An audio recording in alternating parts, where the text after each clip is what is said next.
इस बार सर्दी चुपके से नहीं आई थी।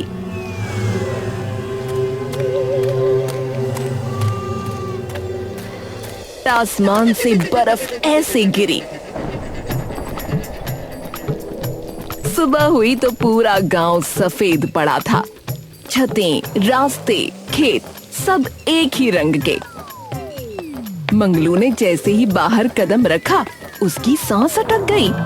अरे बाप रे, ये क्या, इतनी बर्फ, ऐसी खतरनाक ठंड। अंदर आओ जी, जम जाओगे। अरे अंदर आग नहीं है, बाहर जान नहीं है, आदमी जाए तो जाए कहाँ। आंगन में बंधे उसके गधे वीरू, धन्नो और टुन्नू पूरी रात खड़े रहे, न बैठे न लेटे। वीरू बार बार पांव पटक रहा था, जैसे जमीन से ही लड़ रहा हो।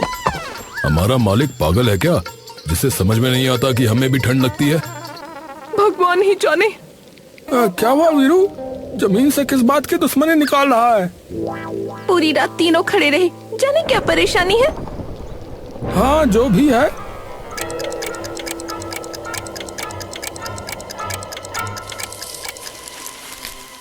मंगलू ने उन्हें कुछ खिलाना चाहा तो उन्होंने मुंह मोड़ लिया।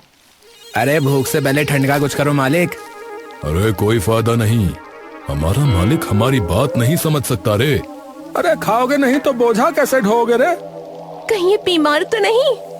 अरे नहीं नहीं, बीमार तो नहीं है, बिल्कुल तंदुरुस्त ही लग रहे हैं। ऐसे चला तो घर में पैसे कैसे आएंगे? अरे पहले ठंड जान ले, फिर ये गधे। तभी गांव में ढिंढोरे की आवाज गूंजी। सुनो सुनो सुनो, डब्लू जी के घर पर हीटर है, जो चाहे उसकी गर्मी ले सकता है, मात्र 10 रुपए में, 10 रुपए में, 10 रुपए में। सुनो सुनो सुनो। हीटर? शायद इस बार कुछ राहत मिले ठंड से।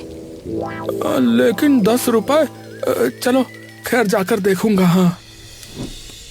फिलहाल उस वक्त मंगलू ने घर के बीचों बीच मिट्टी की अंगीठी जलाई।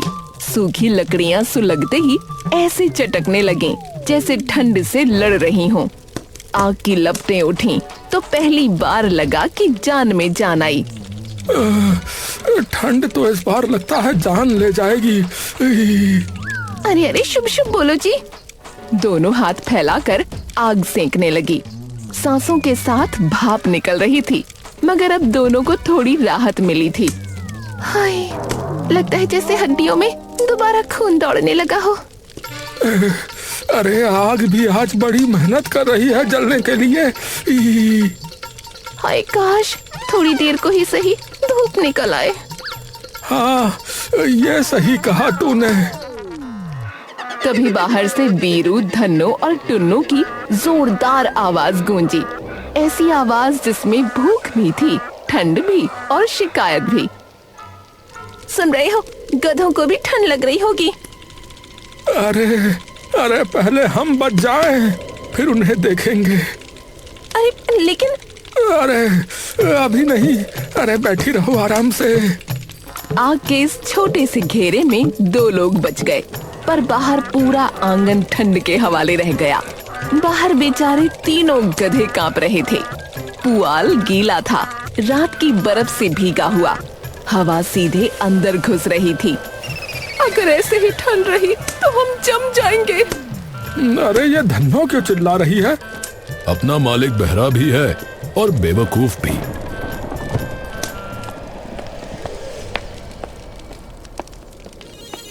लगता है भूखे हैं, चारा दे देता हूँ। मंगलू ने उनको चारा दे दिया, बल्कि असल में उन्हें ठंड लग रही थी। और उधर डब्लू के घर बिजली का हीटर गरज रहा था। मशीन नहीं, जैसे कोई दानव गर्म सांस ले रहा हो। उसका बेटा टी-शर्ट में घूम रहा था, हाथ में मोबाइल लिए। वाह बापू, क्या मजा है, सर्दी का पता ही नहीं चल रहा। अरे ये हीटर है, हीटर, सर्दी का बाप। तेरा बाप लाया है शहर से। गांव वाले डब्लू के घर के अंदर कोई हंस रहा था, कोई चाय पी रहा था। अरे कसम से डब्लू, तू तो राजा निकला रे। अरे हमारे घर कश्मीर है और तेरा कन्याकुमारी। अरे आ जाओ, सब आ जाओ, सब मजे लो हीटर के, गर्मा गर्म हीटर। बस वापसी में 10 रुपए रखते जाना भैया, 10 रुपए, 10 रुपए। सरपंच बीच में खड़ा फोटो खिंचवा रहा था। हीटर की गर्मी चेहरे पर, कैमरे की रोशनी आंखों में। अब फोटो ठीक आनी चाहिए, दिखना चाहिए कि हम जनता के साथ खड़े हैं। थोड़ा मुस्कुराइए सरपंच जी। हाँ, थोड़ा और मुंह मुंह मुंह। हाँ हाँ, थोड़ा दांत दिखाइए। मंगलू भी वहीं पहुंच गया। हाथ जम चुके थे, कपड़े सीलन मार रहे थे।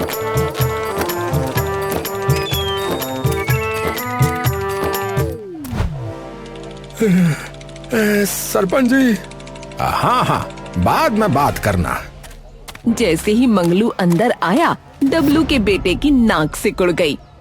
बापू, ये अचानक यहाँ कैसे आ गया? सब हंसने लगे। अरे हाँ, गधों के साथ रहता है, इसलिए गधों की खुशबू भी साथ लेके आया है वो। अरे हीटर बंद ना हो जाए इसकी बदबू से कहीं। अरे कैसी बातें कर रहे हैं आप लोग? मंगलू, अभी बाहर इंतजार करो। अरे डब्लू सुनो तो। अरे मंगलू, अभी यहाँ जगह नहीं है, बाहर चलो। मंगलू को बाहर कर दिया गया और दरवाजा बंद हो गया। हीटर की गर्म हवा उसके चेहरे को छूकर वापस अंदर चली गई। अरे इन सब का बोझा मेरे ही गधे ढोते हैं। लेकिन अभी मुझे ऐसे अलग कर रहे हैं जैसे मैं और मेरे गधे कोढ़ी के मरीज हों।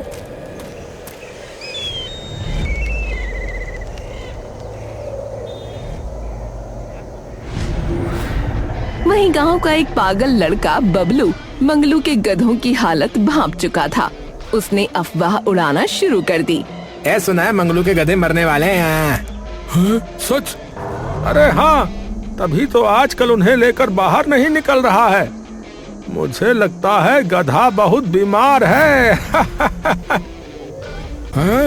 अरे ये तो गड़बड़ है भैया, अब बोझा ढोने के लिए कोई और ढूंढना पड़ेगा।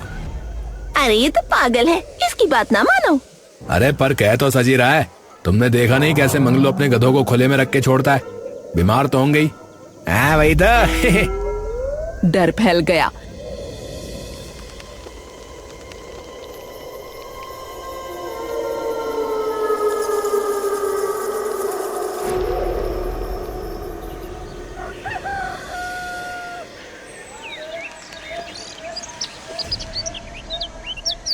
अगले दिन जब जब मंगलू जबरदस्ती वीरू, धन्नो और टुन्नू को लेकर निकला तो किसी ने उसको काम ही नहीं दिया। अरे कोई काम? अरे नहीं नहीं भैया, कोई काम नहीं है। अपने गधों को यहाँ से ले जाओ। हाँ, पर आपको तो ईंटें अपने घर तक पहुँचानी थी ना, आपका घर बन रहा है।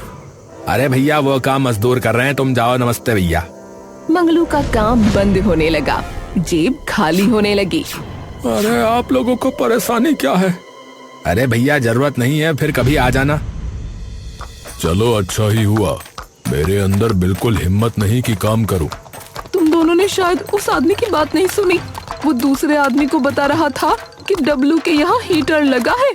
अरे ये क्या होता है? कुछ गर्म करने की मशीन। चलो चलकर देखें। मंगलू पहली बार उन पर झुंझला उठा। अरे चुप रहो, अभी और मुसीबत मत खड़ी करो। ढेंचू ढेंचू करे जा रहे हो। मंगलू ख्यालों में हो गया और उसने ध्यान नहीं दिया कि तीनों गधे डब्लू के घर पहुंच गए।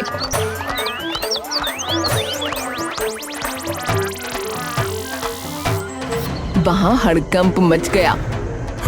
अरे अरे ये गधे कहाँ से आ गए मेरे घर में? अरे अरे ये तो मंगलू के गधे हैं भैया, मंगलू के। एक इंसान को हमसे दिक्कत क्या है? जरा सी गर्मी हमें मिल जाएगी तो इनके बाप का कुछ चला जाएगा क्या? फौरन मंगलू को बुलाया गया।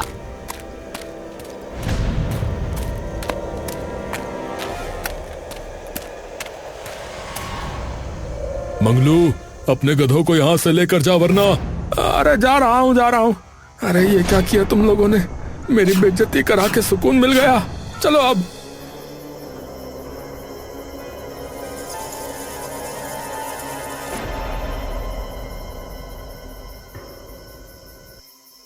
एक तो काम बंद हो गया था, ऊपर से ये होने के बाद उसे और ज्यादा बुरा लग रहा था। उसी रात शीला चक्कर खाकर गिर पड़ी। अरे अरे शीला, क्या हुआ? आंखों के आगे अंधेरा छा रहा है। मंगलू ने माथा छुआ, वो बर्फ जैसा ठंडा था। अरे अरे तुम्हें गर्मी की जरूरत है। उसने फटाफट लकड़ियां जमा करके आग लगाई। उसकी पत्नी को कुछ राहत मिली। आप सही तो हो ना? हाँ जी, गर्माहट मिली तो सही लगा। झुरझुरी आ रही है, अच्छा लग रहा है। देर रात थी, ठंड और गहरा चुकी थी। गांव ऐसे सिमट गया जैसे कोई सांस रोक कर बैठा हो। सुबह किसी तरह हुई, ठंड कम नहीं हुई थी, बस अंधेरा छटा था। मंगलू डॉक्टर को बुलाने भागा।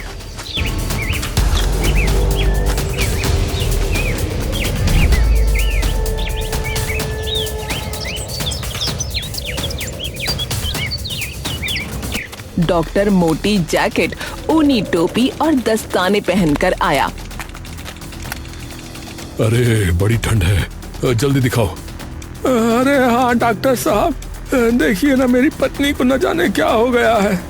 उसने शीला की नब्ज देखी, माथे पर हाथ रखा, भौहें सिकुड़ गईं। अरे हालत बिगड़ रही है, शरीर गर्मी छोड़ चुका है। आग, दवा सब तुरंत चाहिए। मंगलू ने हिम्मत करके पूछा। खर्चा कितना आएगा? 1000 रुपए, लेकिन पहले फीस फिर इलाज। अच्छा, इतने पैसे तो नहीं है, पर कुछ करता हूँ। मंगलू बाहर निकला, सीधा अपने गधों की तरफ भागा।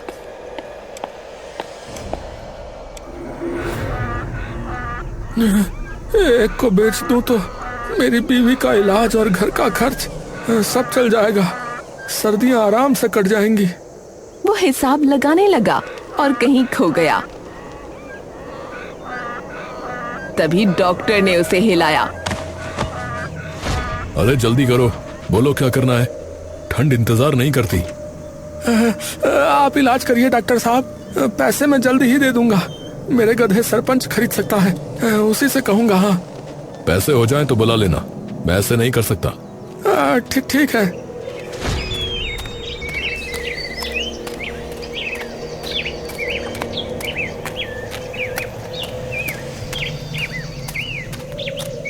उसी दिन सरपंच ने पंचायत बुला ली। नाम रखा गया सर्दी से बचाओ। मंच सजा, बैनर लगा, कैमरे चमके। डब्लू सबसे आगे बैठा था, हीटर के पास। सरपंच वहीं था, इसलिए मंगलू भी वहीं पहुंच गया बात लेने। भाई, आजकल ठंड बहुत ज्यादा है कि नहीं? ठंड तो है, लेकिन हम तैयार हैं। सरपंच जी, मेरी बीवी, वो मेरे गधे, अगर आप... अरे पहले इंसानों को बचाना जरूरी है, जानवर बाद में। अरे मैं अपनी पत्नी की ही बात कर रहा हूँ, मेरी बात तो... पर तालियां बज गईं, सब बोलने लगे और मंगलू की बात कट गई। अरे सही कहा, इंसान नहीं बचेंगे तो क्या बचेगा है? सब खत्म हो जाएगा। हाँ भैया, इंसान पहले होते हैं, इंसान प्रथम। मंगलू को लगा किसी ने उसके मुंह पर तमाचा मारा हो। उसने पीछे देखा, डब्लू के घर का हीटर धुआं छोड़ रहा था। पंचायत खत्म हुई, पर उसकी बात न सुनी गई। वो घर लौट आया।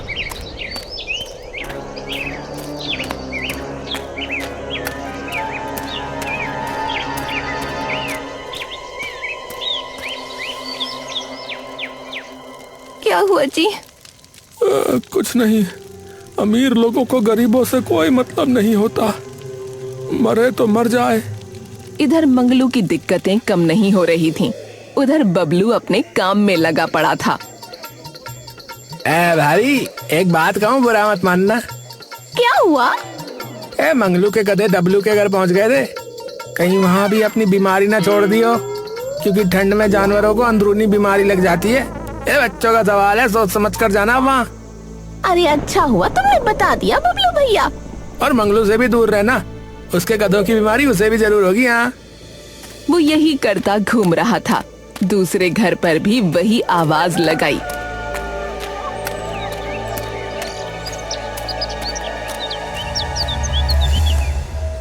ए भाई, मंगलू को अपने बच्चों से दूर रखना। अब क्या हुआ? वही जो पहले कहा था, मंगलू का गधा मरने की कगार पे है, उसे फिक्र तक नहीं है।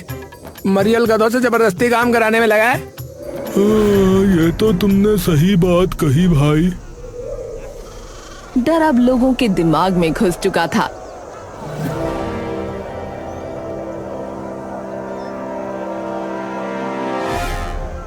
पर मंगलू ने जब ये देखा तो उसका खून खौल उठा और वो सीधा बबलू के सामने आ खड़ा हुआ। अबे ओ बबलू, क्यों कर रहा है ये सब? क्या बिगाड़ा है मैंने तेरा? क्यों मेरे पेट पर लात मार रहा है? बबलू मुस्कुराया और फिर अचानक हंसने लगा। मजा आया ना, मजा आया ना। अबे पागल कहीं के, मुझे क्यों पागल कर रहा है? बोल, तुझे भी तो फिक्र नहीं है वो मरे या जिए? कौन? अरे वही, अरे समझ जा बस। अरे तूने लोगों से क्या कहा है जो वो लोग मुझसे भी कतराने लगे हैं? बोल। अरे तुमसे तो सभी को कतराना चाहिए, तुम हो ही एक नंबर के निर्दयी। अरे मैंने क्या किया है भाई? मैंने किसको मारा या पीटा? बताओ क्या किया मैंने? अरे मारा नहीं, मार रहे हो, कोई मरने वाला है। हाँ, कौन? नहीं बताऊंगा। अरे बता ना कौन कौन? बबलू हंसता हुआ वहाँ से भाग गया। मंगलू के समझ में कुछ नहीं आया। हे भगवान, ये ठंड, पत्नी की बीमारी, गधों का काम ना करना और अब ये पागल की फैलाई अफवाहें, मैं क्या क्या झेलूं?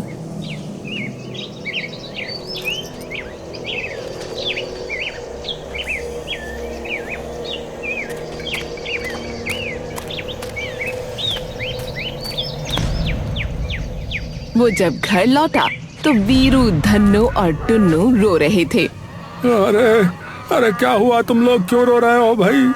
अरे क्या फायदा है पूछने का, हम बताएंगे तो तुम्हें समझ में नहीं आएगा। हमें इतनी ठंड लग रही है कि लगता है मर जाएंगे, पर तुमसे कहने का क्या है फायदा?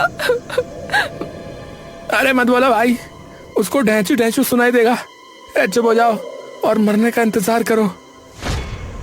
रात फिर आ गई, इस बार और ज्यादा ठंडी।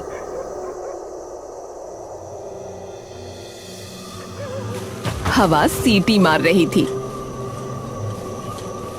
मंगलू ने अपनी पत्नी के लिए दफ्ती, बोरी और लकड़ी घर में लगा दी। दरारें बंद कर दी। अलाव तेज जलने लगा। घर में गर्मी भरने लगी। अब मेरी फिक्र करते हो? अरे ऐसे कैसे बताऊं कि कितनी फिक्र करता हूँ?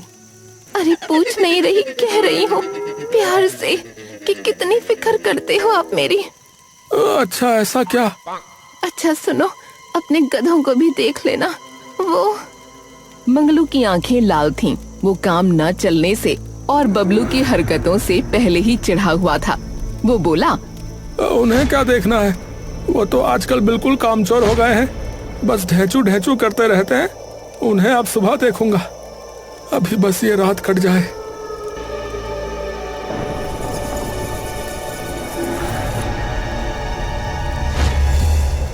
वो आग के पास सो गया।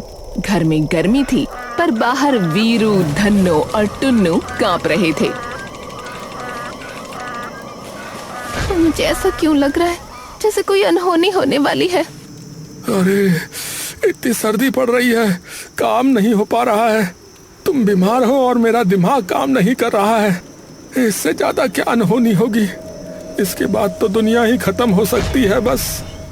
नहीं जी, आप समझ नहीं रहे हो। मैं ही कह रही हूँ कि अरे सुबह समझूंगा, अभी सो जाओ। पर उसे नहीं पता था कि सुबह क्या होने वाला है।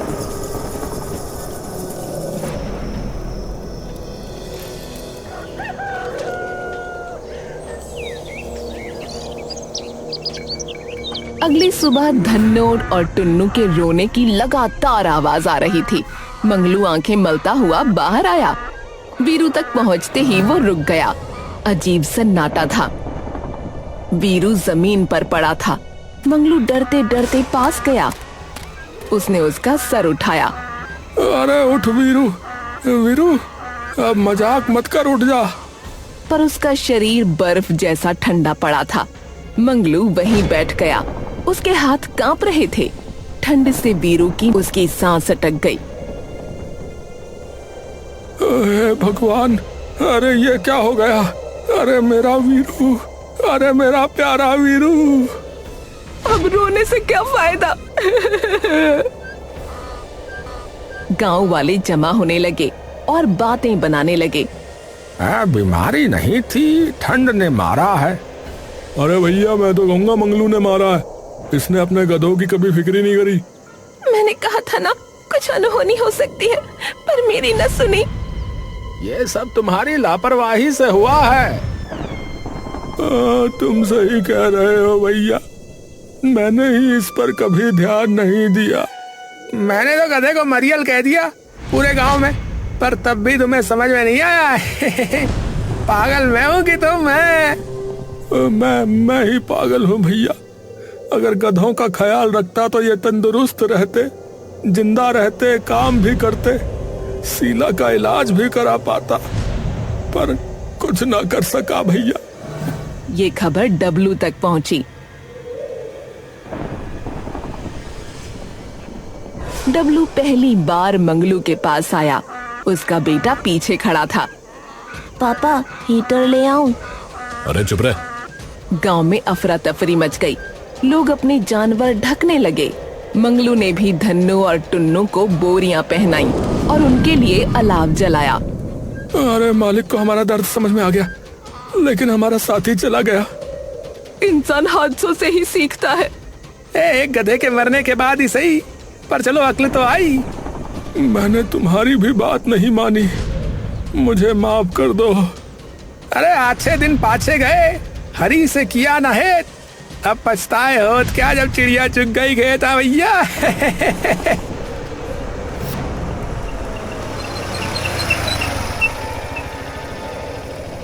तभी गांव के जानवरों का डॉक्टर वहां आया, जिसे बबलू बुलाकर लाया था। हटिए, सब पीछे हटिए। मुझे गधे को चेक करने दीजिए। अरे अब क्या ही जिंदा बचा होगा ये तो कब का निकल लिया होगा। ये जालिम ठंड में भला कैसे बचेगा? 1 मिनट। अरे अभी इसकी पल्स चल रही है। ये हाइपोथर्मिया के कारण बेहोश हुआ है। मैं इसके शरीर की गर्मी के लिए कुछ इंजेक्शन दे रहा हूं और आप लोग इसके आसपास आग का बंदोबस्त करो और इसके नीचे गद्दे वगैरह डालो। सभी लोग खुश हो गए। मेरा वीरू बच गया। अरे ये ठीक है, मरा नहीं। अरे आपका लाख लाख शुक्र है भगवान, आपका लाख लाख धन्यवाद। जल्दी से वीरू के नीचे गद्दा बिछा दिया गया और आसपास अलाव जलाया गया। डॉक्टर ने इंजेक्शन लगाकर कुछ दवाइयां मंगलू को दी। इसे आधे घंटे तक होश आ जाएगा, लेकिन आप लोग बताए अनुसार इसे दवाइयां दे दीजिएगा। और हाँ, बबलू को सब पगला समझते हैं, लेकिन असल में वो एक अच्छा इंसान निकला, क्योंकि उसके अंदर जानवरों के लिए भी संवेदनाएं हैं। अरे बबलू भाई, आपका लाख लाख शुक्र है जो आपने हमारे वीरू को बचा लिया। मेरा तो रो रो कर बुरा हाल है, रात से गला दर्द कर रहा है। अरे टुन्नू, शुक्र है कि हमारा साथी बच गया। जरा पानी वाली बाल्टी खिसकाना इधर।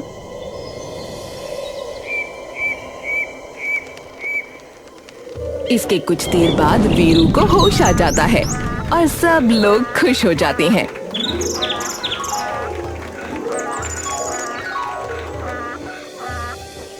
इंसान अपनी ठंड से लड़ते लड़ते भूल जाता है कि जिन जानवरों से उसका पेट भरता है, रोजी रोटी चलती है, हमें अपने पालतू जानवरों को और जहाँ तक संभव हो सके हर तरीके से पशु और पक्षियों का एक जिम्मेदार नागरिक की तरह ध्यान और ख्याल रखना चाहिए।